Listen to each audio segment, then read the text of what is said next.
Like that? Yeah. Perfect. And just right there. So if I want to turn it off so y'all don't hear me breathing. Okay, got it. Thank you.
It also makes me really happy when children's librarians get promoted to library directors.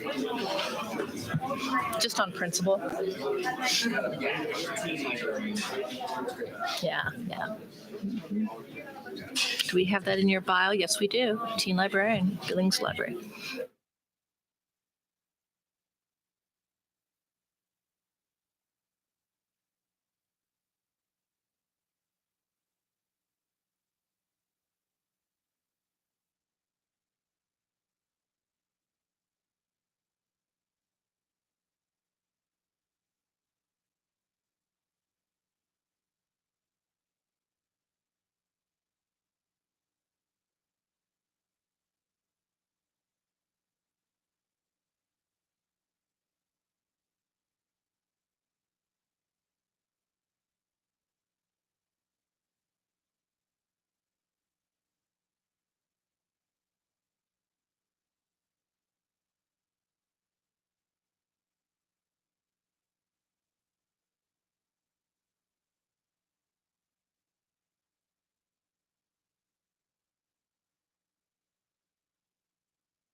make sure this thing is on. Yes.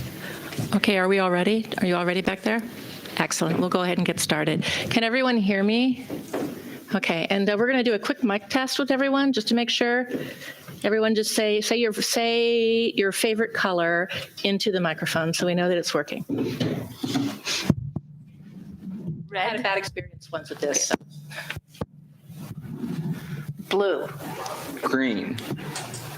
Purple, clearly. Red. Excellent. All right, we're good to go. Okay. Hi, I am Lorena O. English. I'm a social sciences and government information librarian at the WSU Libraries right next door. And I welcome this full audience to today's public square discussion about book challenges. But first of all, I'd like to start with a land acknowledgement.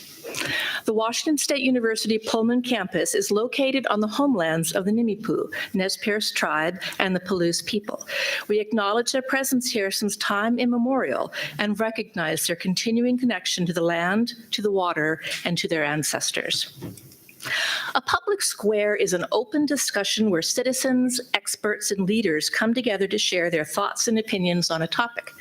At WSU, the Center for Civic Engagement's Public Square program aims to connect WSU students, employees, and community members through a discussion on the important issues that impact all of us. All public square events are free, open to everyone, and everyone is welcome to share their thoughts on the discussion topic in a respectful way. The Center for Civic Engagement also welcomes new topics and ideas. So if you have an idea, talk to Dave right over there.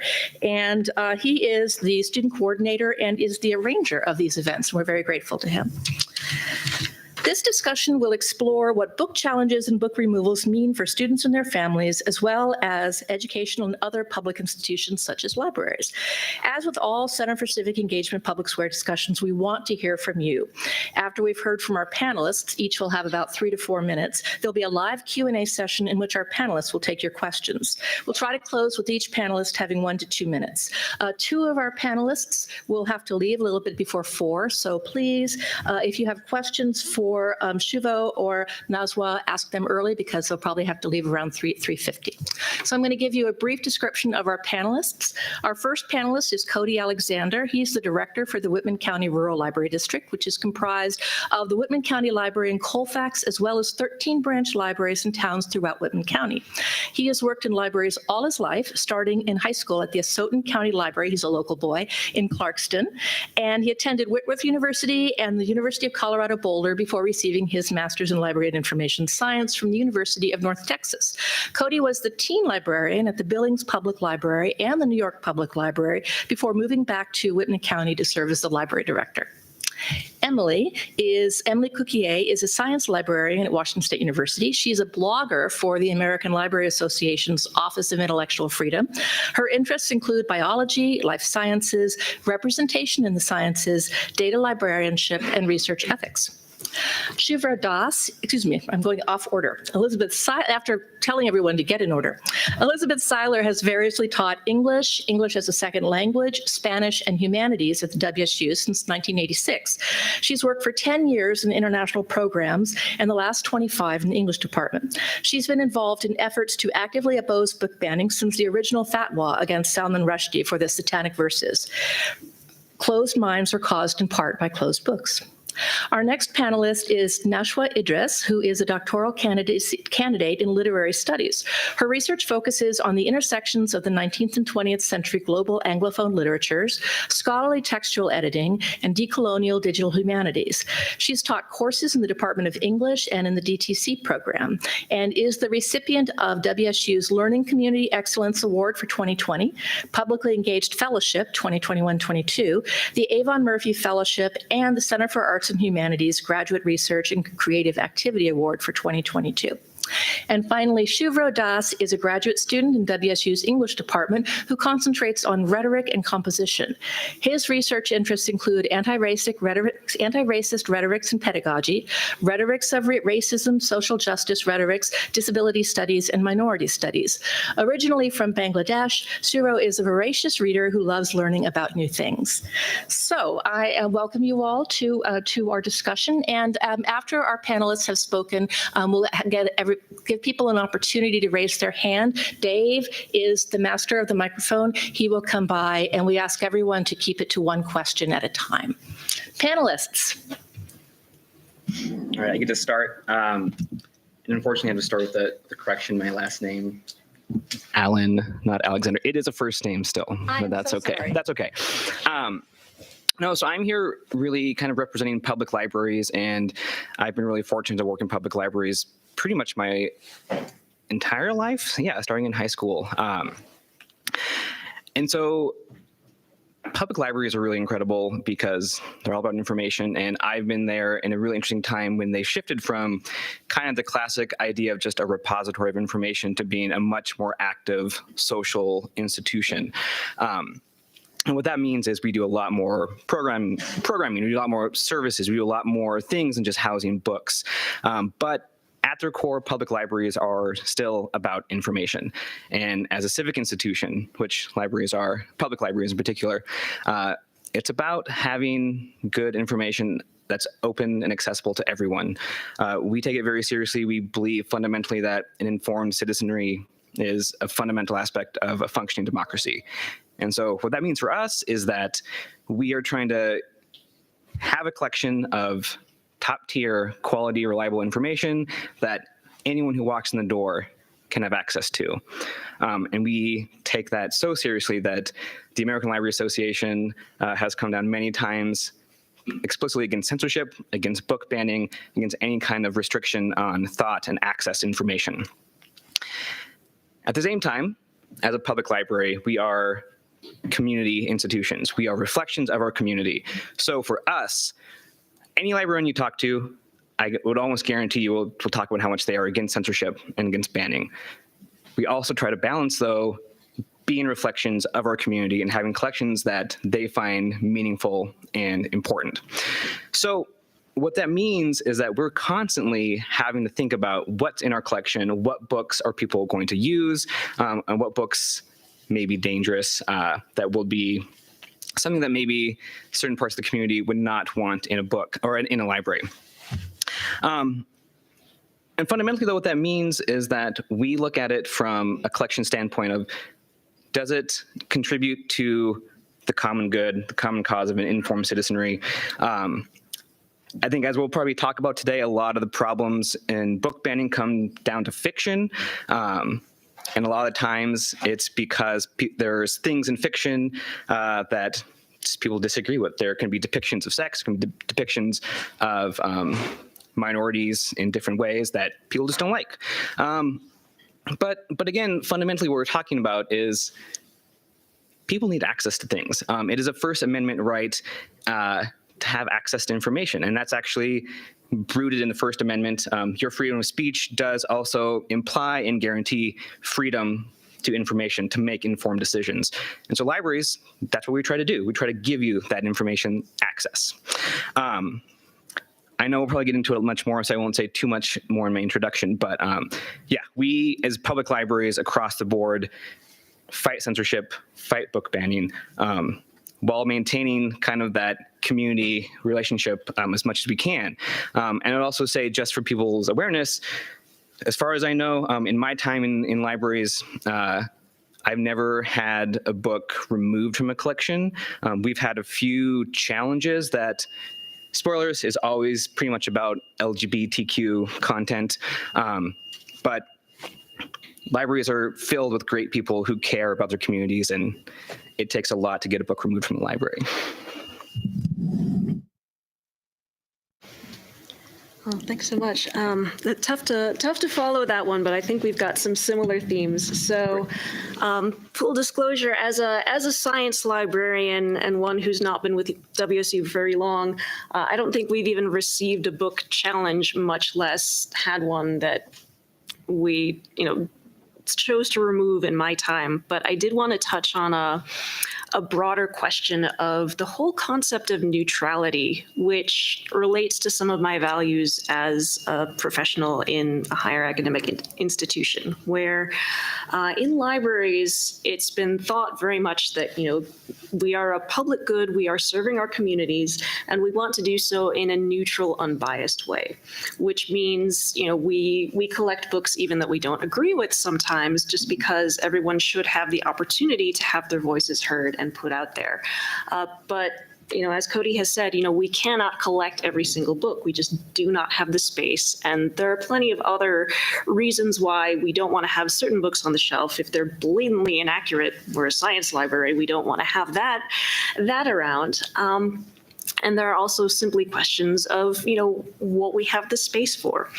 And from my perspective, neutrality is maybe something that we might aspire to as an ideal, but it's never really been something that's been reached because, every time we have to make a choice about a book, there is always some kind of personal reflective process that's informing that choice. And that will never be an unbiased process.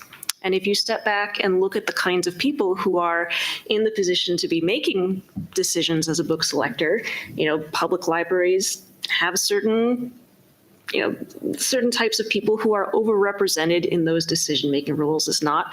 Academic libraries absolutely have certain types of people who are overrepresented in those roles and not.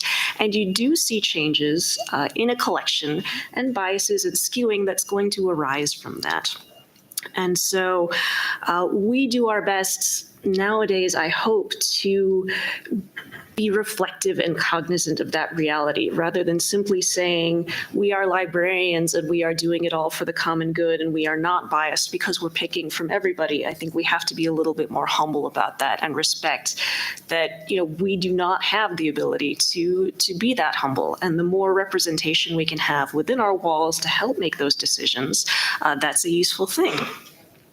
On the flip side of that, I think a lot of the book challenges that we're seeing in public libraries and other areas are motivated again by concerns of representation rather than necessarily by concerns of suitability of a book or not. You really do have to be looking for the whys as to why people are choosing to challenge certain books and not, because you will see there is a very high proportionality of books that are being written by marginalized people from marginalized groups, whether that be from gender, from race, from sexual orientation.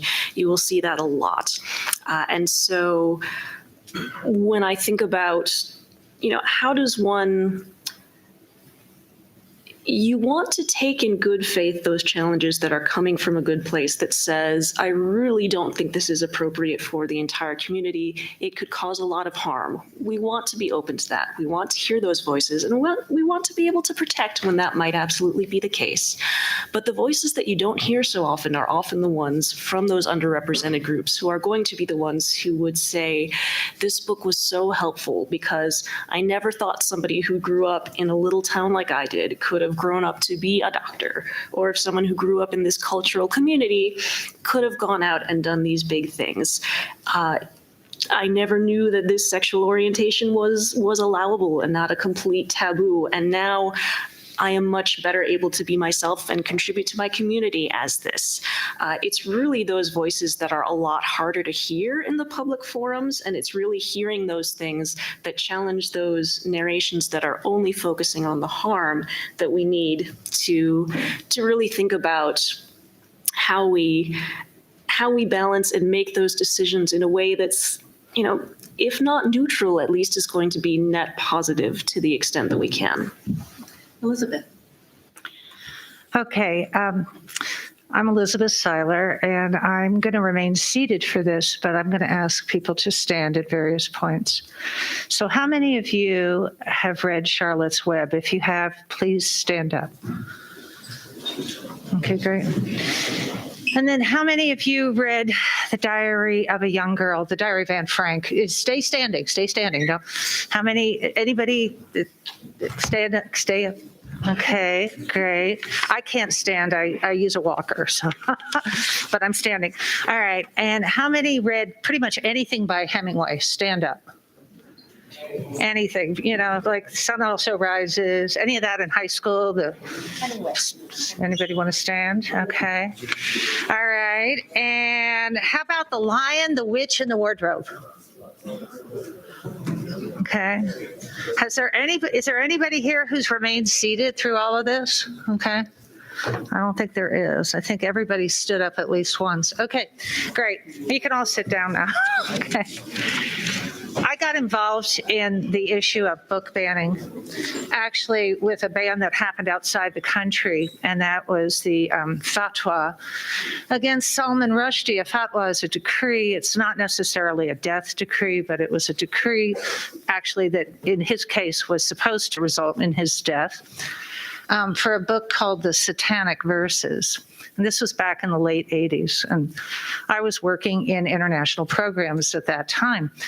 And you could imagine what it was like to hear about these books coming flying off of the shelves at bookstores across the country, sort of a self-banning taking place because people were afraid. Okay. And that was the beginning of my interest in this. And then I'm sure many of you realize that recently, this fatwa against Rushdie has gone on now for, I guess some 30 odd years. And recently he was attacked at, coincidentally, a program for freedom of speech and writing in New York, where he was stabbed and he's lost one eye and the use of one arm because he had written this book. Okay. And that was sort of the point at which I became interested in it. As has been mentioned previously, there have not been a lot of book bannings around here, but there have been some challenges. And I think it's important to know the difference between a challenge and a banning. Banning is a two-part process, okay? It starts with a challenge. Somebody says, take that off the shelves. And when they do it, that's the banning. Okay, so the challenge, a lot of things stop at the level of the challenge. And I remember back when my kids were in school here, there was a book called The Power of One. Has anyone read this? Oh my God. All right. Well, anyhow, and it was challenged in Pullman, Washington. All right. And not successfully. It didn't go to the level of a banning. Okay. So, but just as a point of reference. So there have been some of those around here. And I think it's just a point that we need to keep in mind that these things can happen. And that look at the books I talked about. Charlotte's Web. How dangerous is that? Okay. Stregonona. Remember that one? I loved Stregonona. I thought that was a terrific book. Okay. My favorite actually in that list is Hop on Pop by Dr. Seuss. How many of you have read that? Hop on Pop. Okay. So anyhow, a couple of things. Book banning has an interesting impact on book sales. And I was looking up today just to get a little information on America's first banned book. When was that? Any idea? Give me a century. Okay, okay, nobody wants to guess it. All right, it was 1637. And it was by a guy named Thomas Morton, who wrote a book called New English Canaan, or New Canaan, containing an abstract of New England composed of 3 books, published in Amsterdam. It lampooned the Puritans. Okay. And by the way, a copy of it just sold for $60,000. So if you hang on to some of these banned books, in a couple hundred years, they're going to be worth something. There have been 729 attempts in 2021 to ban books. That means 729 challenges, over 1,500 different titles. And we don't know how many we're going to have for 2022 because it's not finished yet, but it's ongoing. All right. And with that, I think I'm finished. My time is up, so I will defer to the next person. Thank you so much. Hi, everyone. I got interested in banned books. I didn't have any idea that there is something called like Banned Book Week until this year. Like Shubhro, I'm also from Bangladesh and I'm an international student here. But I ran into some banned books when I was preparing for my preliminary exams last spring, because I work with 19th century global Anglophone literature, and many of those books were written by either, formerly enslaved people or people who were involved in colonial protests against like British government in different parts of British colony. So I was really interested, and I ran into a couple of books that were intentionally banned. And by banned, I mean they were kind of intentionally removed, and the writers ran into a problem with the government. And I'm also interested, as Lorena mentioned, that I'm interested in scholarly textual editing, which means that I not only read the books, I also read a lot about their reception history, publication history, and what happened to them over time. So that kind of got me interested in, banned books, because I think that because many of the books that I wanted to look for my prelim exams, I could not find them because they were like removed from the face of the earth. Only the record is remaining because many scholars kind of tried to find them out, but they're not available now because governments like actively got involved in removing them. And what that taught me is that like if we don't do something about the banned books now, maybe like after 100 years, no one will remember that these books were so important. And many of the banned books are not banned because they have like any kind of wrong content, but because they kind of challenge the hierarchies. It can be like racial hierarchies or, heteronormativity and other things that have been normalized, since the dawn of civilization. So I think that as a graduate student, as a researcher, and also as a teacher, it's my duty to kind of keep those texts alive through my scholarly and teaching practices. And Lorena mentioned that I got a fellowship, publicly engaged fellowship, and I worked with high school teachers over the summer to kind of develop teaching materials, and included a couple of banned books in my curriculum that I designed with the high school teachers. So, yeah.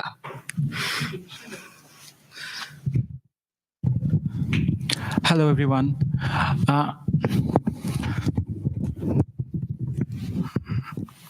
Can you hear me? So for the Banned Books Week, I read beloved, The Bluest Eye by Toni Morrison. So how many of you have heard the name of the book? Can you raise your hands? The Bluest Eye by Toni Morrison? No. So the book was first banned in our neighboring state, Oregon, just because some of the high school teachers and, some parents were kind of in the false belief that the book is not appropriate for high school students. So Toni Morrison is the first writer, first woman, African-American woman to have won the Nobel Prize in Literature in 1993. And it was her first novel, The Bluest Eye, that was published in 1970. So why the book is like one of the most banned books in the entire nation? Many people speak about that it's a book that deals with child abuse, sexuality of the minors, and some things that are very much related to racism, which is like number one topics in the entire country. My research area is anti-racist rhetorics and the rhetorics of racism. So for me, this type of books are very important and very personal in one way or other, because Toni Morrison is the writer of the book, who is kind of one of my personal heroes, because I have learned so many of the things. She has shaped me as a teacher, she has shaped me as a person, and she has shaped me as a person of color who is very much aware of the happenings that keeps happening and about the events that keeps happening everywhere. So for the Banned Books Week, this was also like Nazwa, we are from the same country, Bangladesh, so we don't really have anything that are banned books or anything that is banned. So after coming, I'm pretty new in Pullman. It's only my second year of my grad program. So during the Banned Book Weeks, I got noticed that we have to read something like from our choices that we can read. So I read that book, and it was kind of struck my mind in one way or other that why a book should be banned, why that someone wants to restrict the free flow of knowledge. I mean, what harm can a piece of book, like 170 pages of book, can do to someone that it is like disregarded as something that is banned? So as educators, as librarians, and as people who are obviously aware of everything that is happening in the country, we should be very much raising our voice that nothing should be banned. Like everyone should have access to every reading materials, every manuscripts, and every books. So I will urge all of you to read anything that is by Toni Morrison. That will open your mind a lot. From Beloved to A Mercy to The Bluest Eye. I think all of the 3 books are like some of the most banned books in the entire nation. So if you can read 1, 2, or all of them, I will be, and like as collective, we will also be very happy and very excited for that. So yeah. I'd like to thank our panelists. I think that those of us watching have a lot to think about. And now I'd like to ask for questions from the audience. I'll go ahead and raise your hand. I'll acknowledge you, and then Dave will come running with the mic. So questions?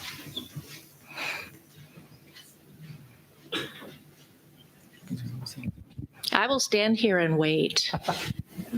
I mean, I have a few questions in my back pocket, but I want to hear questions from you all.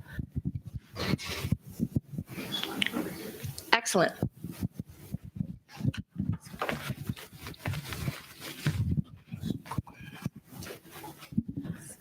Hi, so I'm Erin Mullins, a recent Murrow grad and former of May 22 and former D1 athlete. And I was just wondering if we're going to talk about how we shouldn't ban books, then what roles do religious texts play throughout education in like a state-funded school system? I remember growing up in public school, religious being like very contentious to the point where it's like, oh, well, you shouldn't pray in schools. At the same time, there's a whole group of people in my small town who wanted kids to pray every day in our schools. So it's like religion's always very deeply personal to people, but people seem to have this idea that we have to separate like church and state. So then how should religious texts be available, if at all, during K-12 and state-funded college education? Panelists. Well, religion gives an insight into culture. And I mean, that's what a big part of what we're here to study and to learn about, right? So I think it would be a little hard to read or to learn about Islam and not take a gander through the Quran. I can't imagine teaching or taking a class on, say, classical Christian Europe. That used to be the name of the class. I don't know if they still call it that. And not having some idea of the foundations of that and the beginning of some of that in the parts of the New Testament. So I think there's a place for religious texts to be taught. I mean, is that the question? Did I get I'm not sure I heard completely. Yeah, I sort of asked this in a very long-winded way, but it's more just like, what place, if at all, do religious texts play in both a state-funded education from a K-12 point? Because I think it's very contentious to even mention religion in public schools. At least with my upbringing, it was both for and against, especially, with kids under 18. But then even in universities where people are over 18, I never really took a class that mentioned religion barely at all. Like, well, I took it in history, but we were barely even mentioning religion in history. It just seems we're avoiding talking about religion because it's too contentious in our schools. But then how are we ever going to talk about it? Well, what I said about university level studies applies to K through 12. There are certainly age appropriate activities that you can do with children.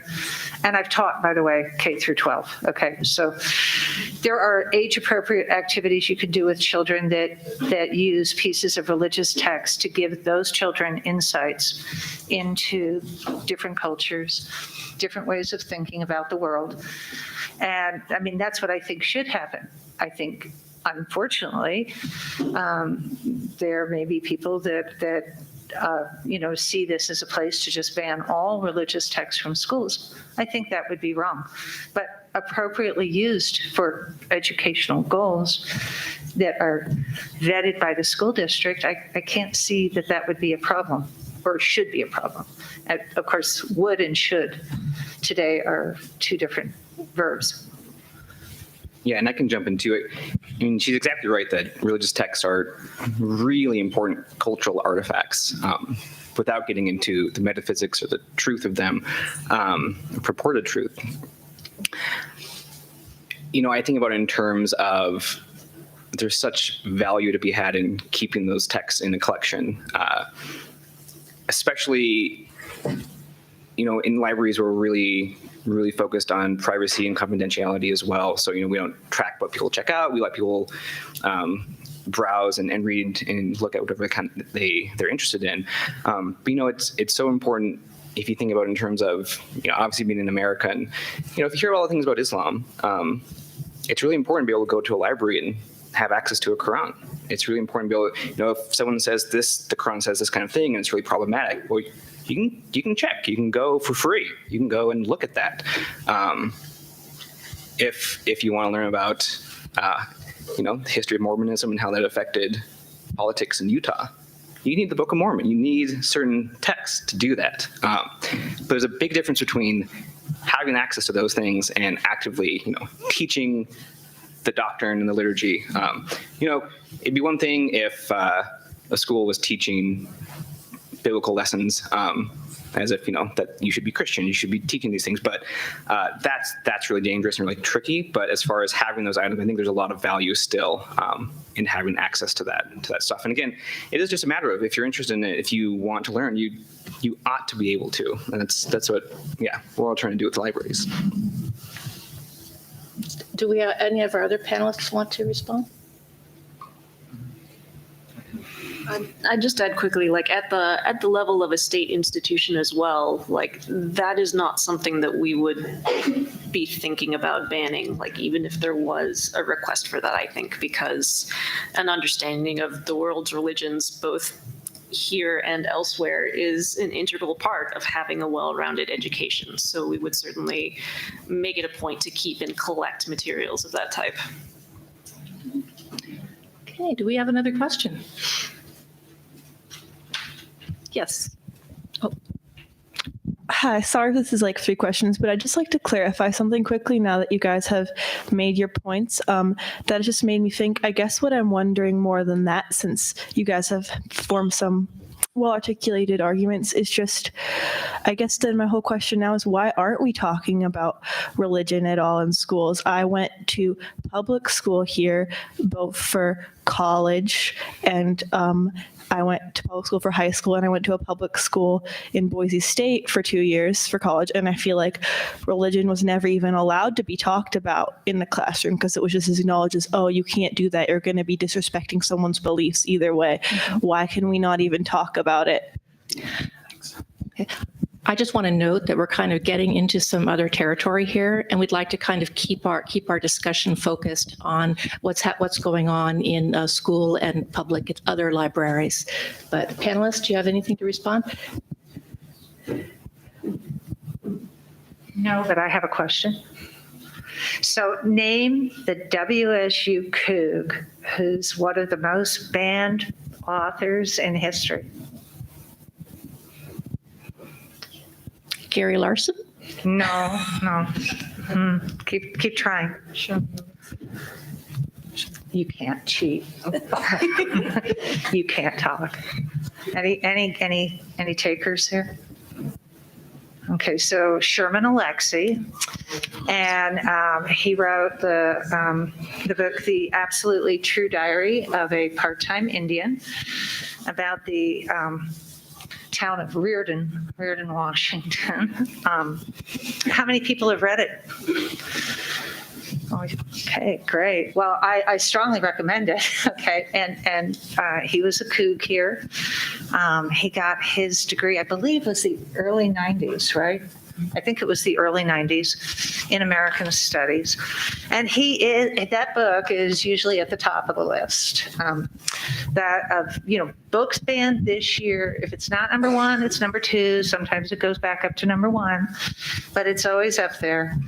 And and he's a kook, and probably the most banned author in the United States today. Consistently, year in, year out, you can count on it. There's going to be some of that. Okay, let's hear from someone else. Do we have any other questions? I want you all to think about, what you think when you read about this sort of thing in the paper or hear it talked about at the dinner table. Yes, Dave, hold on, he'll come with the mic. Boy, I didn't think about this very well. I'm from Kalispell, Montana, and my local library has lost its accreditation with the American Library Association over a book called Gender Queer. And the library board it's really torn apart over there.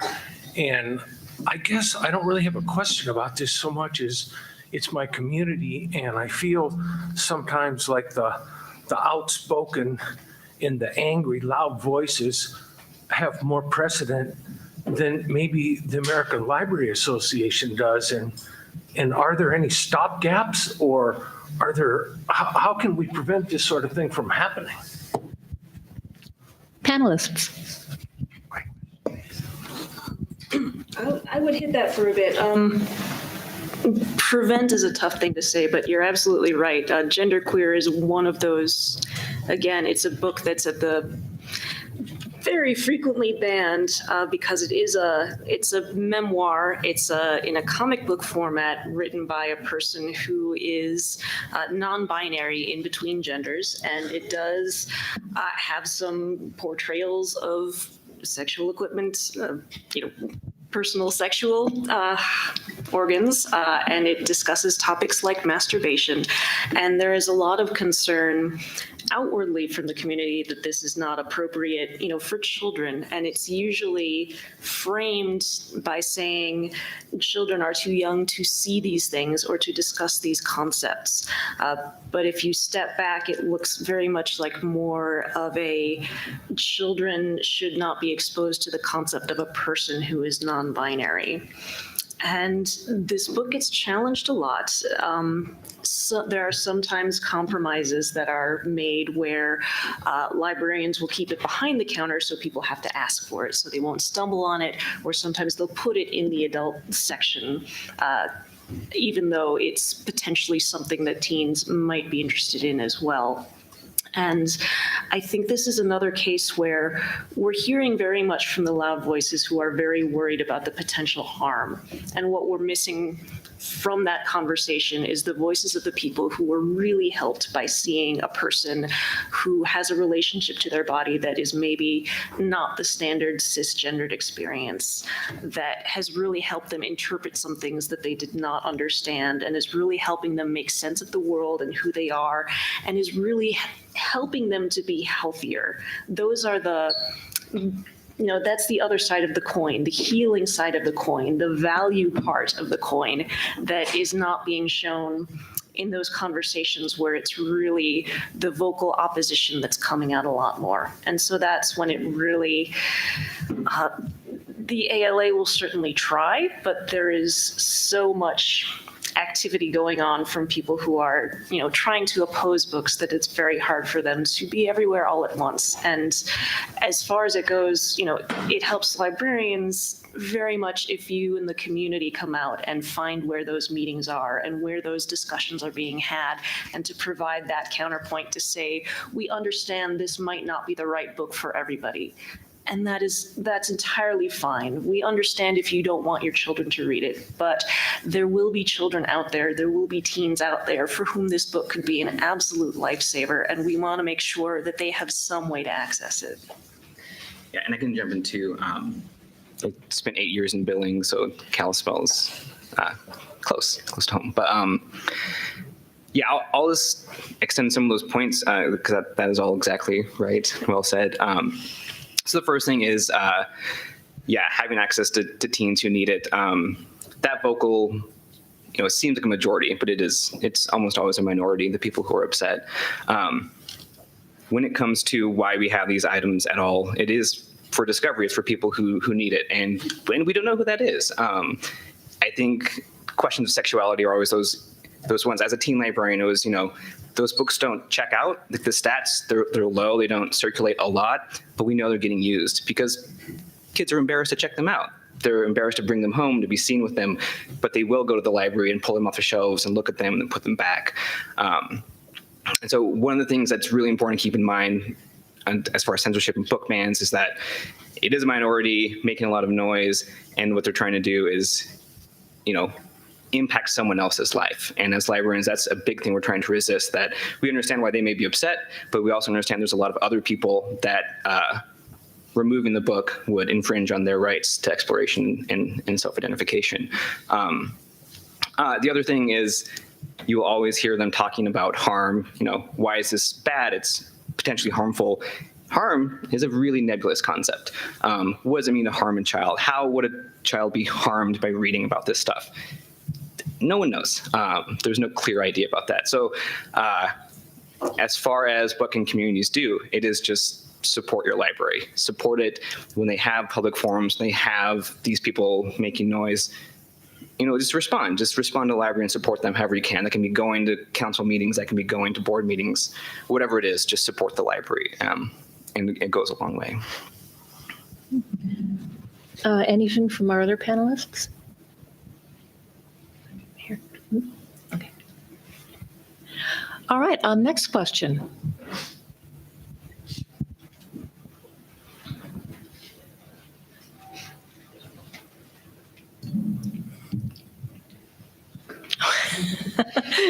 I thought you were coming up to ask a question. I was like, you can do that. Dave would come over, but okay. No, seriously, do we have anyone else who would like to ask a question? Yes.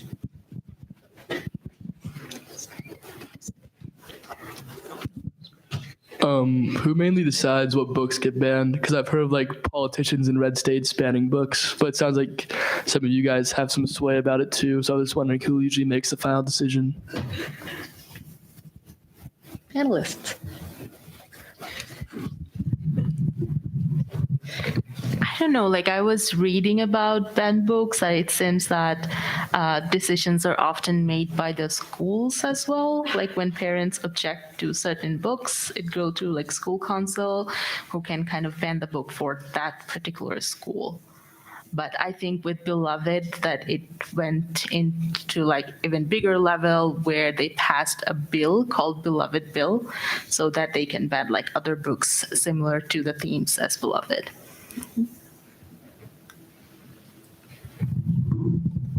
I think not only the high school, high school teachers, not the teachers, administrative body and, legislators, because I know that there are some bills in the state of Florida, they want to ban the critical race theory. So it's more about the governor and, that body, the legislative body, maybe, I think they also have the power to ban a book statewide.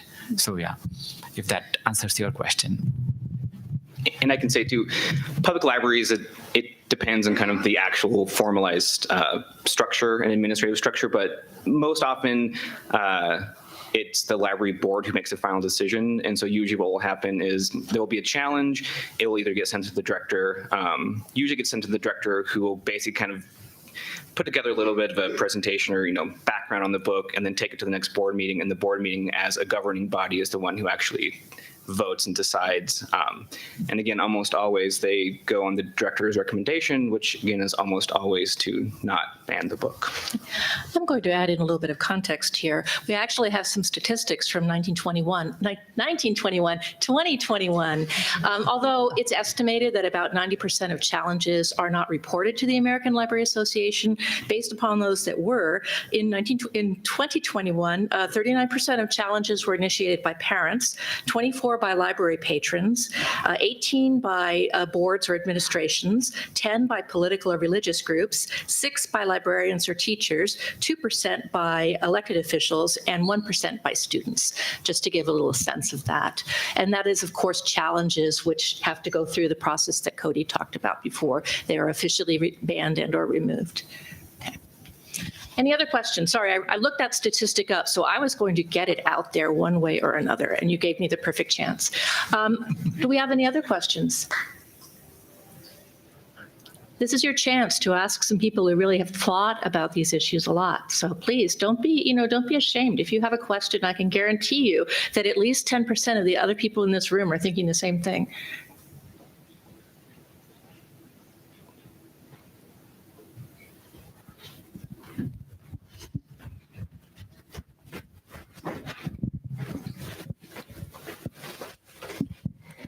So if a book were to get banned, is that just the final call, or can someone challenge it to get it back into the library, or is it forever just gone from that institution?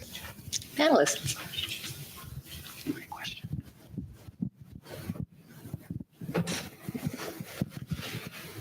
Yeah, that's a good question. I think it would essentially just go through this same kind of format as last time, which would be if it was banned, which again, there is a difference between just removing something from a collection, which actually as a director, I could do that if I said, we won't worry about the challenge, we'll just take it out of the collection and move on. If it's formally banned, then I do think it would just be a matter of bringing it back before the board again, the library board, and having them vote to basically reinstate it. Okay. Or at least that would be what I would do. Questions? Yes. We're first in green, or? I am definitely a big library lover. It's my direction that I'm going to be going after I leave WSU.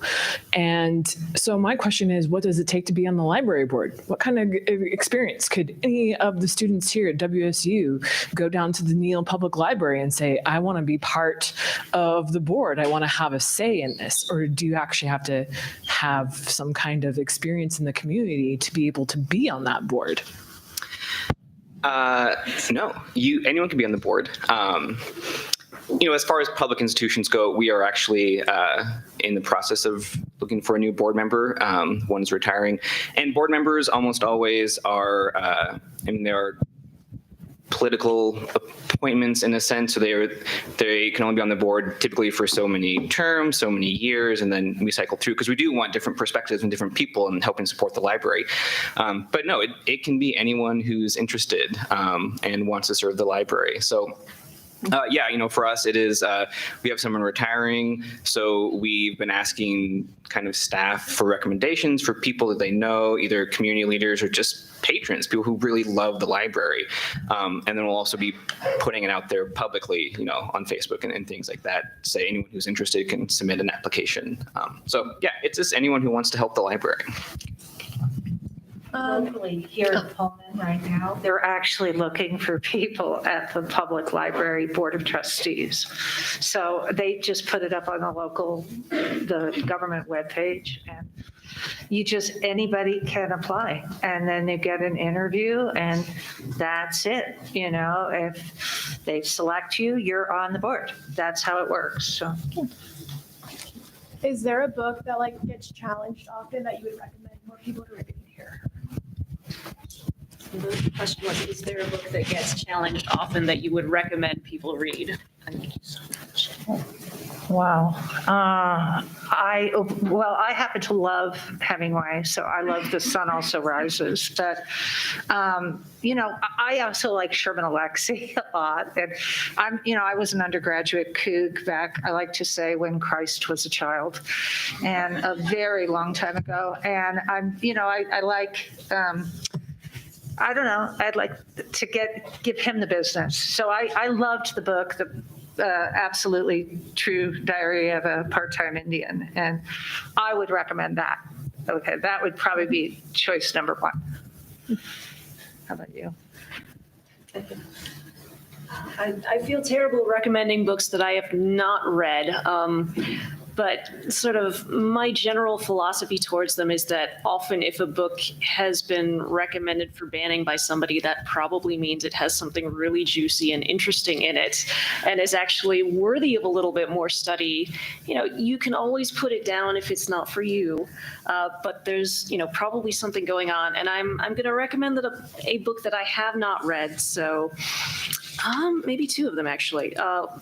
Both are graphic novels. One is a book called Mouse by Art Spiegelman, and this is a memoir of a person whose parents went through the Holocaust, and it is written from the perspective of a family of mice who sort of go through an analogous situation. And there's some language and there's some partial nudity, but largely it's really a story that is said to be unlike any other in terms of explaining what that experience is like and how it passes down and is played out through generations of people who have been through it. So that would be a great one. Another one is Persepolis by, I'm blanking on the name. Marjan Sartopi. But that is another graphic novel written by an Iranian woman, I believe. And it is also just acclaimed very much for being a very realistic slice of life from a culture that is very rare to see around here these days. So I think another good place to look. Schiffer, I want to get you in because I know you have to leave soon too. Yeah, I have to. So.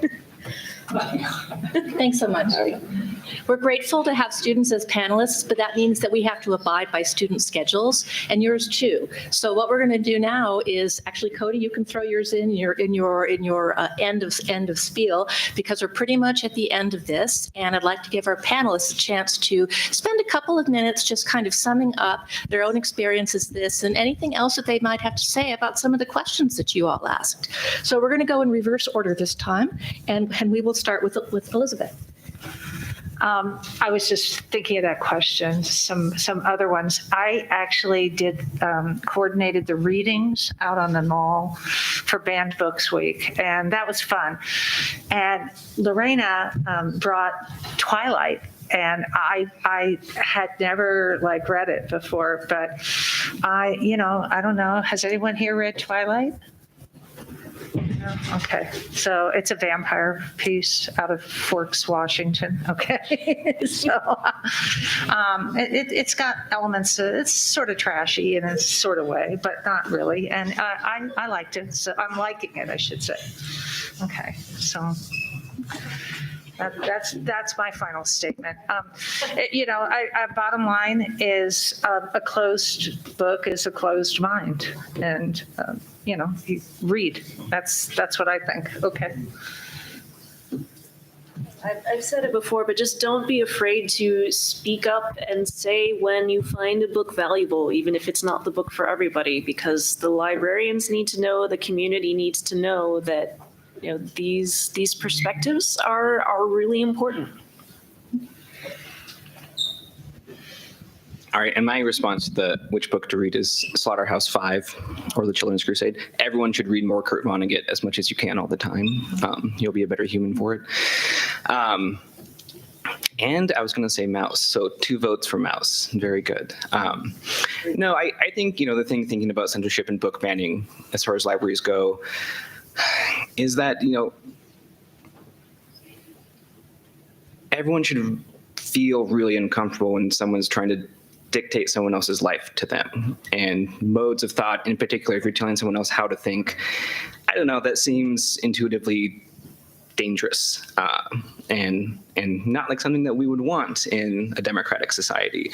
So when it comes to libraries, when it comes to censorship and book banning, just be mindful of the fact that, libraries are really amazing because they are a wealth of information that anyone can access.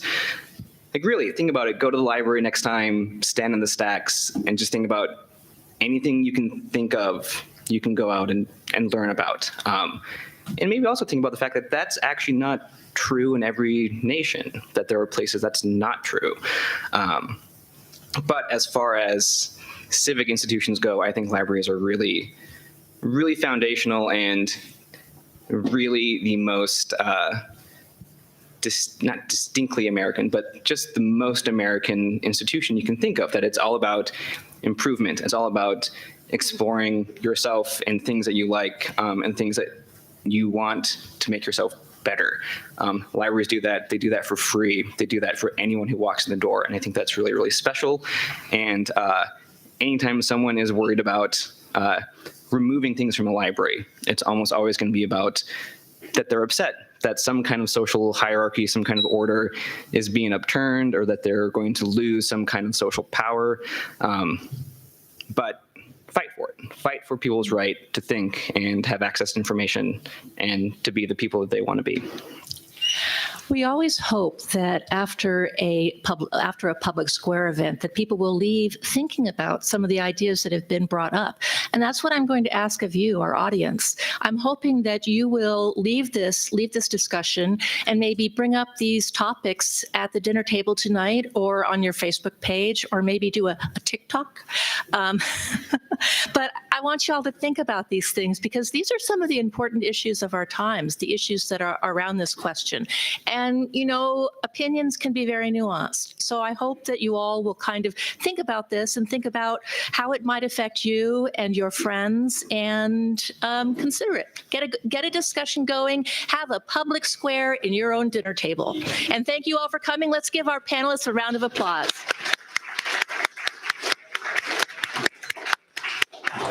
Just one more administrative note for everyone who would like to have their service hours tracked. Go ahead and take a selfie of yourself here at this event and submit that with your Impact and Give Pulse. You're welcome to come up and take one with the panelists.